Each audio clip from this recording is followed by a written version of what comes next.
Oke, bismillahirrahmanirrahim. Assalamualaikum warahmatullahi wabarakatuh. Alhamdulillah ya Wah, Bunda sekalian. Bunda yang bergabung baru Bunda Rina, Bunda Wardah ya. Untuk yang lain masih ditunggu. Ya, gimana kabarnya Bun setelah sekian waktu ya? Kontak kita itu sebenarnya 2 minggu. Tapi sampai sekarang ya, nggak apa-apa. Ya nanti mudah-mudahan karena berproses gitu ya, berproses belajarnya juga ya, dan pelan-pelan diharapkan semakin lebih mengendap lagi ya ilmu yang kemarin sudah dipelajari ya. Mungkin sebelum kita melanjutkan materi, saya ingin menanyakan apakah yang kemarin-kemarin dipelajari ya, mulai dari eh, sensori dasar ya terutama ya, untuk vestibular, proprioseptif, kalau taktil sepertinya sudah juga ya. Taktil sudah belum ya Bun terakhir kemarin ya. Eh itu ada yang ditanyakan nggak Bun dari apa namanya, pelajaran-pelajaran yang kemarin saya sampaikan, ada yang mau ditanyakan dulu nggak sebelumnya? Ada yang tidak dipahami apa enggak? Yang mungkin ada di benak Bunda sekalian, sebetulnya yang eh, terjadi pada anak dengan kondisi khusus itu bagaimana, terus cara melatihnya bagaimana, kenapa kok dilatih begini begitu gitu ya, kok harus ada aturan, kok harus ada target gitu ya. Nah mungkin di antara bunda sekalian ini ada yang tidak paham, boleh ya ditanyakan ya, jangan sampai nanti setelah ikut training online gitu ya, itu masih belum paham. Sebetulnya aktivitas di atas jempol itu untuk melatih apa sih? Sebetulnya aktivitas melompat itu fungsinya untuk apa sih buat anak gitu ya. Nah, gunanya para bunda sekalian ini mengetahui ya atau belajar tentang basic ya, tentang keilmuan dasar ya, supaya ketika melatih itu eh, konsisten ya. Jadi tidak tidak cepat bosan karena memahami ilmu yang eh, terjadi pada atau masalah yang ada pada anak, sehingga eh, lebih awet, diharapkan lebih lebih konsisten dalam melatih anak gitu ya Bun. Dan latihannya ini nanti sifatnya diulang-ulang gitu ya, tidak bisa sekali dilatih langsung bisa. Itu kemungkinan sangat kecil ya bagi anak-anak dengan kondisi khusus. Mereka membutuhkan proses yang bervariasi. Ada yang lama, ada yang cuma sebentar. Ya, tapi masing-masing anak berbeda ya. Tapi terus aja dilatihkan. Nanti harusnya ya, Bunda yang terutama untuk yang di KB ya, yang kebanyakan menangani anak-anak dengan kondisi khusus, itu punya catatan gitu ya. Kemampuan si A ini sampai di mana, sudah bisa melempar tangkap bola belum? Sudah bisa melompat belum? Si B sudah sampai di mana kemampuannya, dia masih sensitif atau tidak. Nah, jadi masing-masing anak itu punya catatan ya. Ada hal-hal yang perlu diperhatikan apa enggak bagi si anak ini, mungkin ada semacam penyakit dalamnya atau enggak gitu ya. Yang penyerta ya, yang menyertai selain gangguan sensori ada yang lain enggak. Nah, itu punya catatan masing-masing ya, diharapkan begitu sehingga progres perjalanan anak itu bisa terlihat dan terkontrol gitu ya. Kalau misalkan di awal awal kita melatih anak, mungkin jalan di papan titian contohnya ya, si anak masih takut atau dia bisa jalan tapi masih sering terjatuh gitu ya, terjatuh ke bawah, kakinya nggak konsisten untuk terus jalan di papan titian, jadi dia masih suka ke bawah gitu ya. Nah, setelah dikasih intervensi atau dikasih latihan selama sekian waktu gitu ya, mungkin selama 1 bulan gitu ya, nah si anak ini peningkatannya apa gitu ya, Oh, sekarang sudah mulai konsisten, Bun, memindah bola di atas papan titian, berjalan di atas papan titian, dia udah nggak sering jatuh. Nah, itu suatu progres, suatu peningkatan. Dan tentunya itu diimbangi dengan eh, apa namanya keterampilan yang lain, ya.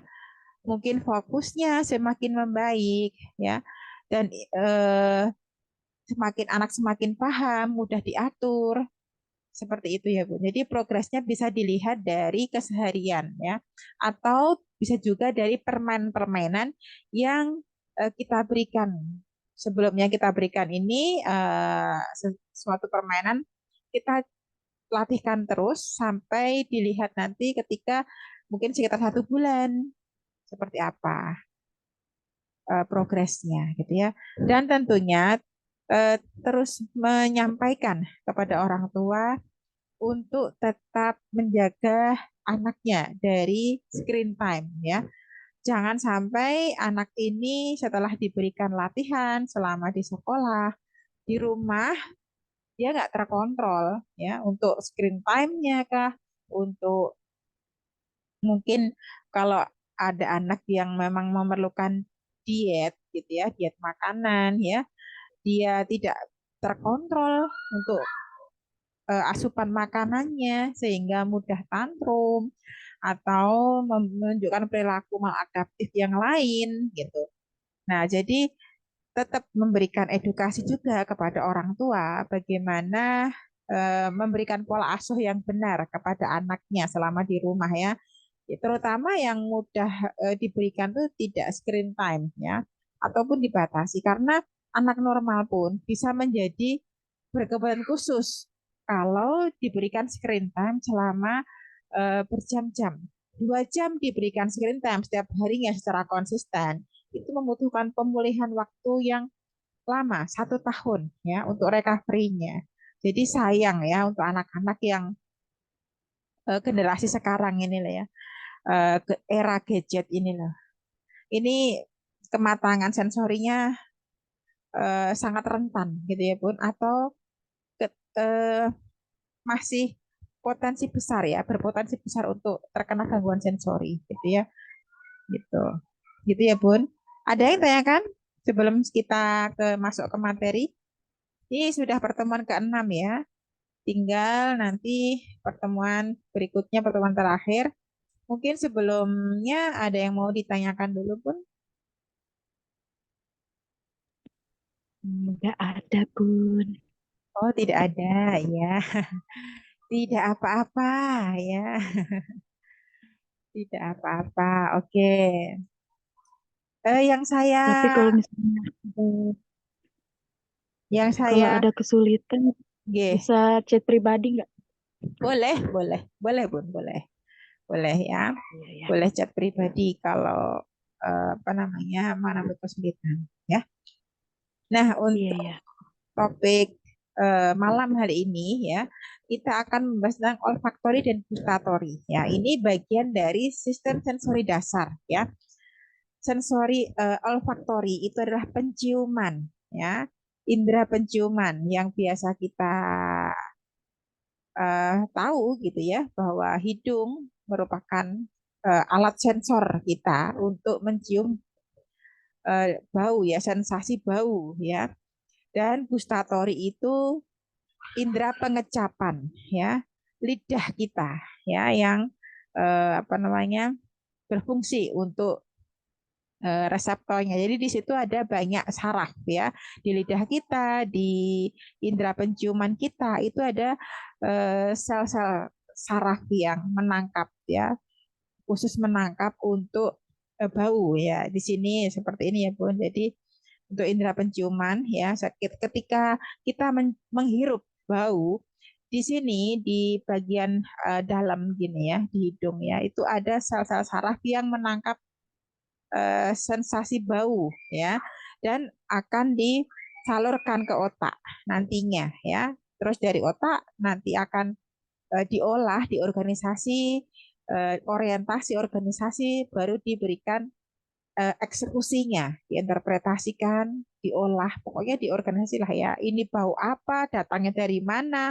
bagaimana aku harus menyikapinya, saya abaikan atau saya respon bagaimana cara meresponnya. Nah, itu eh, otak, tugas otak. Baru nanti dia memerintahkan anggota tubuhnya untuk merespon ya atau melakukan eksekusi tindakan gitu ya. Nah, seperti itu. Nah, ada pula anak-anak yang tipenya itu under bukan under eh apa namanya? Tingkat kepekaannya itu tinggi ya. Jadi dia tipenya ya under responsif ya. Jadi tingkat pekanya itu tinggi. Terkadang dia tidak mencium bau yang busuk. Bahkan pupnya sendiri dia pakai buat mainan, ya kan? Nah, dan dia tidak merasakan sensasi bau gitu. Nah, itu apa namanya? Bermasalah pada sistem sensorinya gitu ya. Karena ini mendasar, maka harus diberikan latihannya juga. Kalau dalam piramida belajar ya, Bun, piramida belajar nih, nah nih. Nah, olfaktori itu masih masuk dalam sistem sensori ya, Bun. Jadi di bawahnya, di atasnya taktil, vestibular, proprioceptif itu ada sistem indera kita ya. Jadi ini sebagai alat sensor dalam tubuh kita. Kita bisa berkembang, kita bisa eh, apa namanya? Menyambungkan atau otak kita bisa berkembang itu karena sistem sensor kita yang sistem sensor yang ada dalam tubuh kita. Ya, jadi itu alat untuk belajar ya. Kita bisa mendapatkan suatu informasi entah itu berupa input visual ataupun input eh, olfaktori atau penciuman gitu ya, bau atau rasa atau rabaan gitu ya, atau taktil ya, taktil itu peraba, indera peraba ya, ataupun vestibular berupa gerakan-gerakan kita bergerak begini, kita bisa merasakan pergerakan tubuh kita atau kita bisa merasakan posisi di mana keberadaan kita. Itu adalah sistem indera yang mendeteksi dan memberikan eh, input berupa sinyal gitu ya ke otak gitu. Nah, dari otak kan nanti dapat informasi gitu ya. Sehingga ini menjadi pondasi dasar. Ketika bermasalah ya, alat yang dipakai untuk belajar bermasalah gitu ya, modalitas kita untuk belajar berkembang itu bermasalah ya tentunya kita nggak bisa berkembang gitu ya.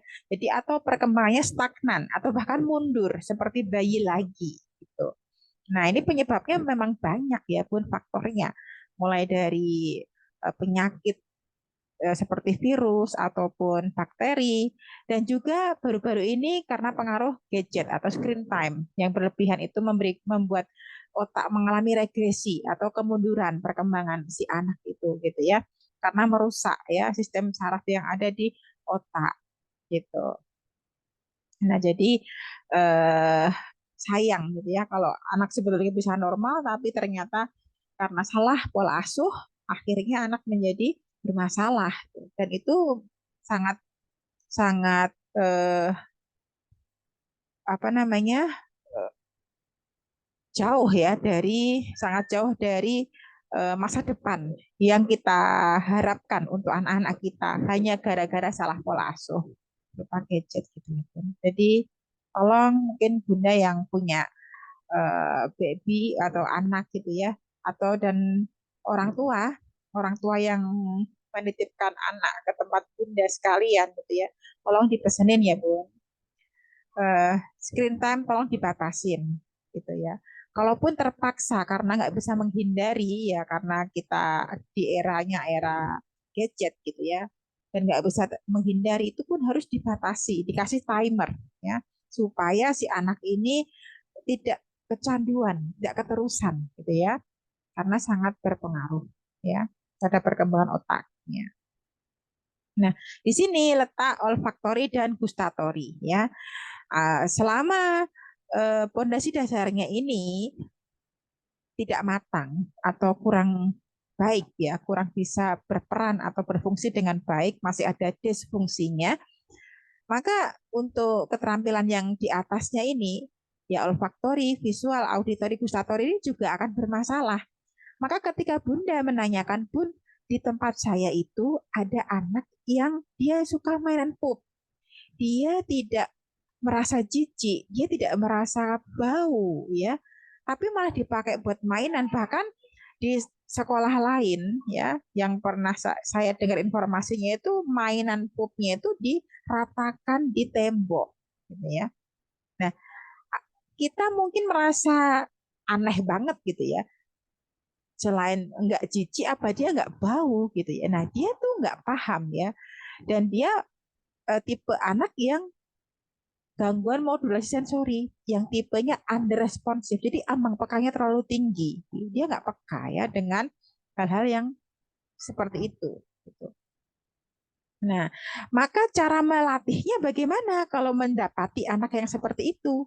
Gitu ya, ya cara melatihnya kita perbaiki dulu sistem di bawahnya. Taktil, vestibular, proprioseptif, ini diberesin dulu. Ya, latihannya bagaimana? Ya seperti yang sudah saya sampaikan kemarin. Dan sebetulnya banyak banget ya pun latihan-latihan yang bisa kita berikan ke anak ya, karena saking banyaknya itu kemarin sebenarnya sudah saya tulis ya Bun di buku ya. Nanti kalau punya ada kesempatan, ada rezeki, mungkin bisa dijadikan sebagai panduan juga ya untuk melatih anak selama di rumah ataupun di sekolah gitu ya. Apa namanya? Sudah saya jelaskan semuanya juga di situ. Misalkan Bunda nggak sempat mencatat ataupun pengen ada dokumentasinya, bisa bisa dengan buku itu gitu ya. Nah, jadi ketika mau memperbaiki perilaku-perilaku anak yang maladaptif tersebut, perlu diperbaiki dulu pondasi dasarnya, ya. Jangan sampai eh, langsung melatih tanpa memperhatikan peta perkembangan anak, gitu ya. Nah, selanjutnya untuk apa namanya ini olfaktori, karena ini sangat simpel ya, apa namanya, Bunda sekalian sudah sudah banyak yang paham saya kira ya, karena kasat mata ya, indera yang terlihat atau tertampak gitu ya, seperti hidung, lidah, mata, telinga, kulit itu kan tampak gitu ya. Kalau seperti vestibular proprioseptif itu kan nggak tampak, jadi memang penjelasannya lebih detail gitu ya. Jadi untuk materi tentang olfaktori itu cukup singkat gitu ya. Dan juga nanti langsung aja kita ke tugas-tugasnya gitu ya. Diaplikasikannya bagaimana atau cara melatihnya atau cara memberikan stimulasinya bagaimana gitu ya. Nah, yang pertama selain Bunda memberikan stimulasi berupa perbaikan sensori dasar ya, seperti sensori vestibular taktil dan proprioseptifnya, juga nanti bisa ditambah ya untuk terutama untuk merangsang sensori olfaktorinya atau indera penciumannya. Nanti Bunda bisa memberikan berbagai macam bau ke anak. Anak diminta untuk mencium berbagai macam bau ya, mulai dari bau apapun lah ya. Nah, kalau yang berbeda-beda itu kan seperti rempah-rempah ya Bun, kayak bau jahe atau bau apa namanya, hmm, minyak, bukan minyak, apa itu namanya, kayu manis ataupun bumbu-bumbu dapur yang lain gitu ya. Nah, ini berbagai macam bau itu diberikan pengalamannya kepada anak gitu ya. Nanti silahkan dicobakan ya. Yang kedua, mencium aroma dari yang soft sampai yang kuat gitu ya. Dari yang mungkin aromanya soft, mungkin minyak wangi, sampai yang menyengat gitu ya. Nah, itu bisa dilatihkan juga. Tapi tidak hanya sekedar ini aja loh ya, Bun. Masih eh, untuk penguatan sensori dasarnya tetap harus diberikan juga gitu ya. Terus yang ketiga, setiap memegang atau melihat benda yang berbau, anak diminta untuk mengenali baunya. Contohnya, Bunda mengajak anak untuk jalan-jalan. Di jalan, Bunda melihat ada bunga yang sedang mekar, gitu ya. Lalu Bunda mengajak anak menghampiri bunga itu, minta anak untuk menciumnya, gitu ya. Ini bau bunga melati, contohnya. Nah, atau ketika Bunda mengajaknya jalan-jalan ke tempat lain, melihat sesuatu yang mungkin itu memunculkan bau, silahkan diberikan apa namanya stimulasi gitu ya untuk mencium bau tersebut. Gitu. Nah, selain itu ya tetap untuk ponasi dasarnya harus diperbaiki karena masalah utamanya bukan pada indera penciumannya yang kacau, bukan indera penciumannya yang rusak, tetapi karena sensori dasarnya yang tidak bisa mendeteksi eh, rangsangan yang datang dari luar, gitu ya. Nah, paham ya, Bun? Sampai sini paham ya? Nah, kita lanjut untuk yang gustatory atau indera pengecap, yaitu lidah kita ya, bukan mulut tetapi lidah kita.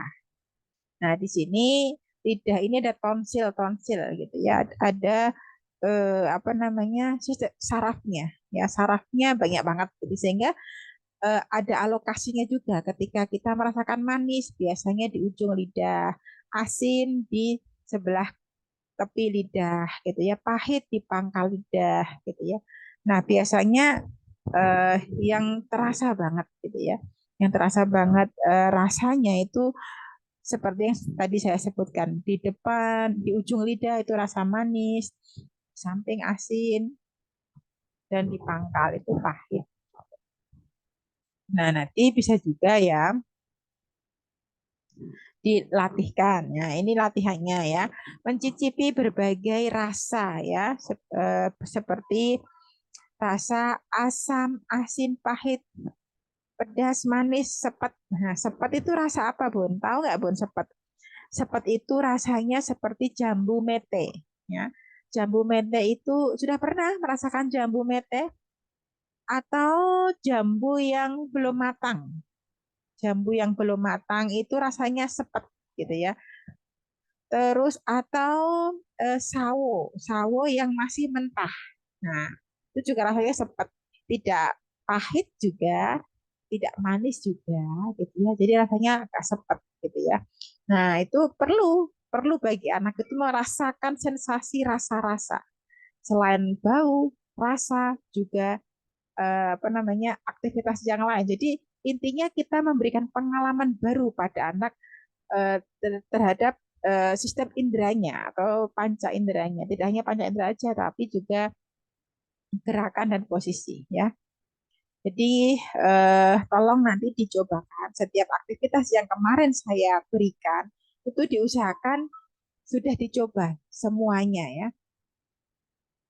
Ketika latihan atau memberikan pengalaman baru kepada anak, dampingi dengan penuh kasih sayang ya Bun. Kita harusnya sudah memahami ini ya bahwa sebetulnya si anak ini bukannya dia sengaja untuk berulah, sengaja untuk tidak mau melakukan, tetapi dia tidak mampu untuk melakukan dan terjadi penyimpangan perilaku atau si otak ini tidak mampu merespon dengan baik rangsangan yang datang, gitu ya. Jadi mengalami distorsi atau pembengkokan eh, input sensori sehingga respon yang dimunculkan pun juga salah, gitu ya. Paham ya sampai sini ya, Bun? Siap ya untuk mempraktekkan ya. Ada yang mau tanyakan? Dan sampai sini ada yang mau tanyakan? Bu, Ya, mau silakan. tanya, kan kemarin kami sudah pernah kasih apa kasih itu ada anak yang bisa apa yang suka makan pup itu Bu, Iya. tapi dia paham tuh Bu bau-bau nasi goreng, bau nasi kuning, bau nasi putih tuh nasi putih nggak mau dia makannya, nasi kuning Mm, dia nggak makan, tapi nasi goreng dia suka makan karena dia suka cium bau. iya. Itu bilang ibu itu yang bermasalah penciumannya, tapi kok dia paham Bu nasi goreng gitu nah. Oh iya, nggih. Jadi sebetulnya dia tahu ya, Bun, tahu untuk kebiasaan. Jadi dia memberikan apa namanya respon itu karena dia biasa gitu ya, biasa yang oh ini dia suka, ini nggak suka. Hanya saja dia tidak memahami itu gitu ya. Dan biasanya untuk anak-anak yang dia eh, masih berperilaku begitu ya, masih mungkin dia mainan-mainan dengan hal-hal yang kotor gitu ya, dia ambang pekanya itu tinggi ya, tinggi banget gitu ya, unresponsive. Jadi dia bukan karena dia paham, tapi karena kebiasaan yang dia lakukan itu atau apa namanya pengetahuan yang dia dapat karena kebiasaan dia, gitu ya Bun, dengan makanan-makanan tertentu dan mungkin tidak semua anak itu sama gejalanya ya, tapi biasanya hanya biasanya si anak itu eh, ada gejala-gejala yang lain yang dimunculkan seperti dia itu su ini does not notice when hands are missed. Jadi dia suka menyentuh berbagai macam tekstur. Itu pun juga sama. Jadi terkadang ada anak-anak yang dia nggak suka dengan tekstur yang jijik-jijik, yang lembek-lembek, kayak itu nggak suka. Tetapi ada anak yang dia nggak terlalu menghiraukan, entah itu mainan kotor kah, mainan yang macam-macam. Nah itu dia memainkannya malahan gitu ya. Bahkan untuk bau-bau yang tidak sedap pun juga dia mainkan gitu ya. Jadi ini untuk gangguan modulasi sensori ini ya tidak bisa kita lihat hanya sebagian aja gitu ya. Perlu kita lihat ya. Ini ditelisik lebih dalam lagi gitu ya Bun. Jadi tidak bisa kita menilai dari satu perilaku aja. Tetapi harus kita lihat mulai dari kebiasaan dia, penyebab dia melakukan hal itu apa. Nah, itu perlu ditelisik lebih jauh lagi. Gitu ya, Bun. Mudah-mudahan bisa menjawab begitu ya. Sudah terjawab belum, Bun? Apa yang Bunda tanyakan? Sudah terjawab belum, Bun? Terjawab kok, Bu. Saya paham. Udah paham belum? Eh, dapat belum? Tapi makin ke sini dia malah makin kebiasaan sudah Bu main itunya Bu, kotorannya. Kadang satu hari sampai 3 kali dia Hmm, kopek hmm. kopek. Iya. Itu cara mengatasinya gimana sih Bun? Soalnya semua semua terapi yang Ibu kirim tuh lancar aja dia anunya. Bisa mengerjakan semua gitu ya. Iya, Nah, kan nggih. Oke, nggih. Nah, jadi yang saya berikan itu dasar banget ya, Bun. Sebetulnya masih ada eh, apa tahapan lagi. Jadi gini prinsipnya gini. Eh, terkadang si anak ini juga jadi kebiasaan. Contohnya saja seperti gini, Bun. Si anak itu biasa suka memukul kepala atau membenturkan kepalanya ke dinding. Itu contohnya ya. Karena sudah jadi kebiasaan gitu ya. Jadi perilaku itu tuh sudah menjadi karakter atau bahkan sudah ya kebiasaan, namanya kebiasaan itu sulit untuk diubah juga gitu ya. Jadi kita untuk apa namanya mendisiplinkan itu harus ada effort, harus ada mungkin penjagaan agak ketat gitu ya.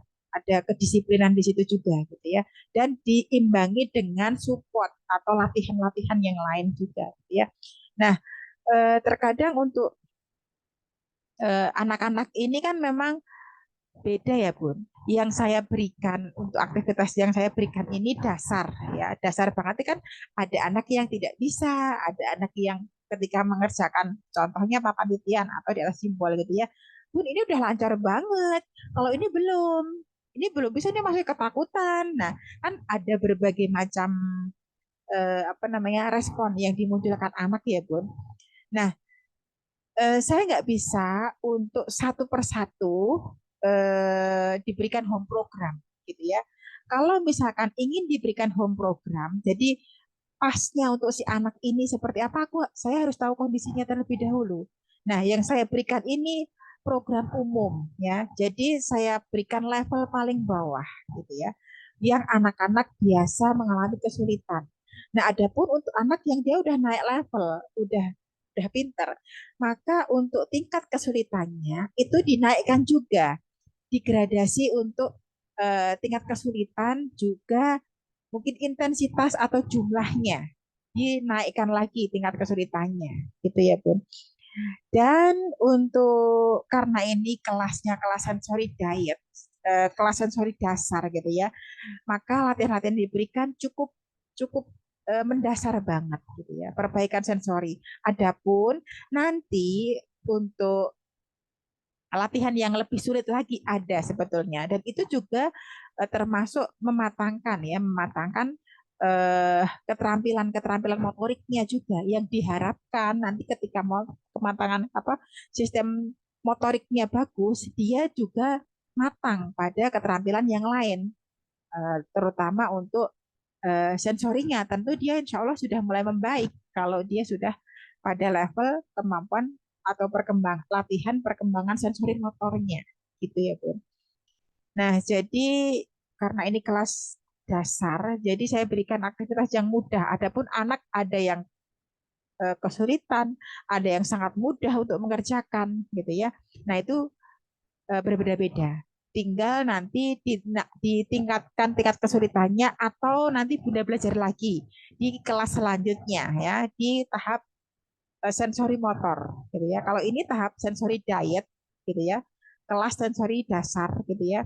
Nah, nanti bisa belajar lagi untuk tahapan yang tingkat lebih lanjut, kelas sensori motor. Nanti lanjutannya ada lagi kelas pre-academic skill gitu ya. Jadi bertahap, melatih anak itu bertahap dari bawah, dari dasarnya dulu dikuatkan fondasinya. Nah, baru kalau udah bisa pinter, udah bisa naik level lagi, naik level lagi, naik level lagi. Nah, mungkin bagi si anak ini untuk sensori data udah pinter, udah semuanya udah bisa. Nah, berarti perlu dinaikkan levelnya sehingga bisa sampai bisa merubah kebiasaan yang buruk ini menjadi pemahaman. Dia bisa lebih paham lagi kenapa aku nggak boleh bermain seperti ini, bermain foot atau macam-macam gitu ya, yang membuat agak agak tidak wajar gitu ya, perilaku yang maladaptif lain gitu ya. Nah, itu bisa dipelajari nanti ya Bun. Karena ini yang dipelajari sensory diet kelas dasar, jadi belum sampai tinggi dulu gitu Bun. Mudah-mudahan bisa menjawab ya. Baik, terima kasih. Iya, iya. Nanti dinaikkan levelnya, tingkat atasnya lagi Bun, atau tingkat kesulitannya lagi Bun, gitu ya. Nah, ini memang belajarnya ini memang eh, banyak Bunda ya. Memang agak repot-repot sedikit, tapi nggak apa-apa ya, daripada nggak sama sekali ya kan.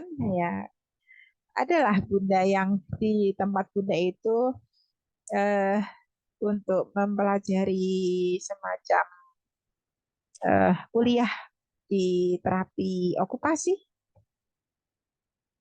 Ada yang gitu, ada atau yang direkomendasikan dari yayasan kah atau dari apa gitu untuk belajar lebih intens tentang sensori integrasi atau tentang terapi okupasi sehingga bisa memberikan manfaat untuk yayasan gitu ya. Kan banyak ya yang berkecimpung di dunia anak-anak gitu ya. Bahkan punya penitipan anak ataupun sekolah sehingga bisa langsung diterapkan ya kalau belajar lebih intens gitu. Ya, gitu ya, Bun. Ada yang bertanyakan lagi nggak? Ada? Ya, pribadi sudah paham. Nggak tahu kalau Bunda Wardah. Ya, monggo silahkan, Bun. Bagi Bunda yang masih pengen bertanya gitu ya, itu silahkan menanyakan. Dan ini apa namanya?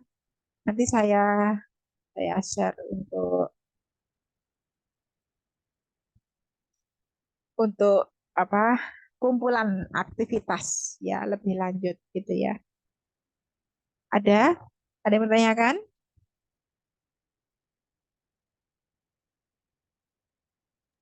Nggak ada. Nggak ada. Oke, lanjut ya. Sedikit lagi kok ya.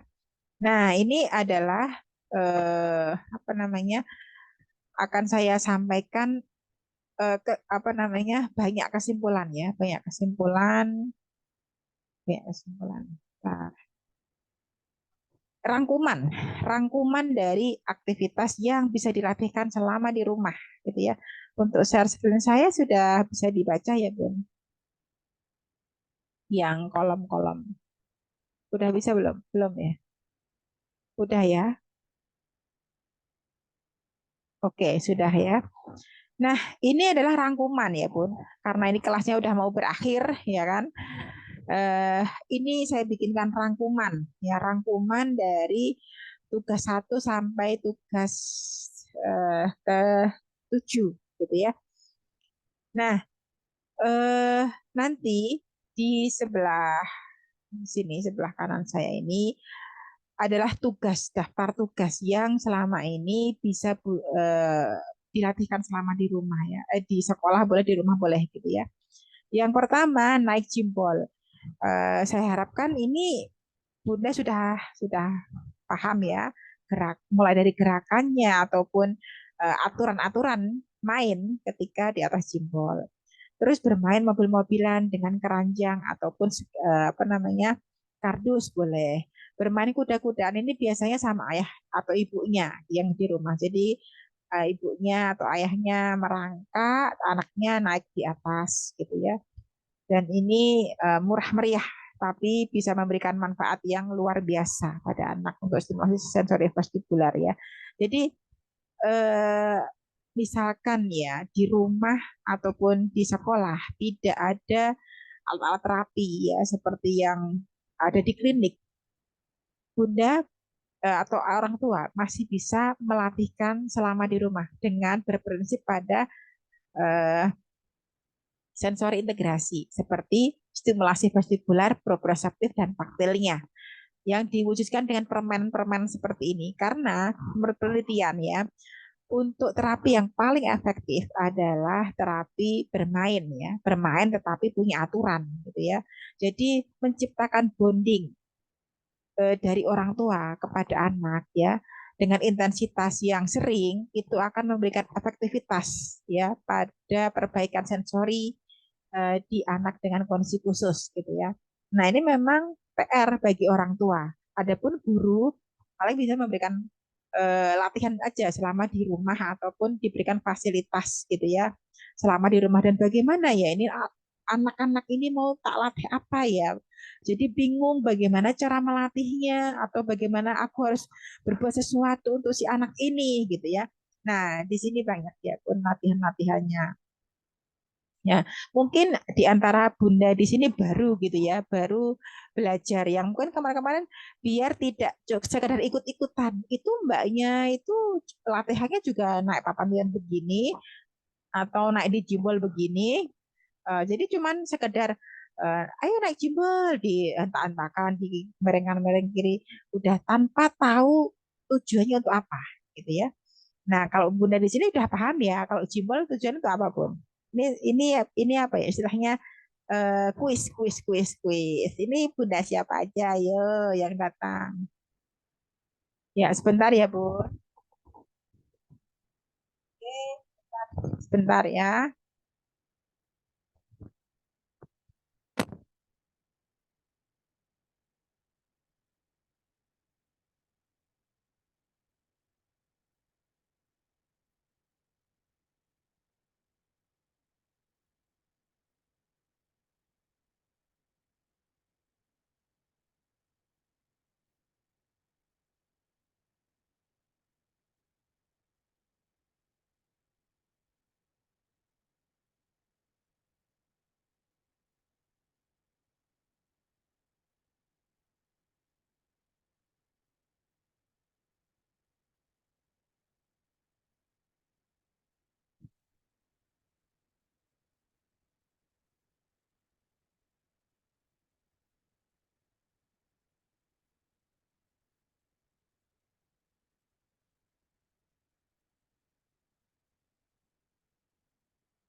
Oke, cek cek cek.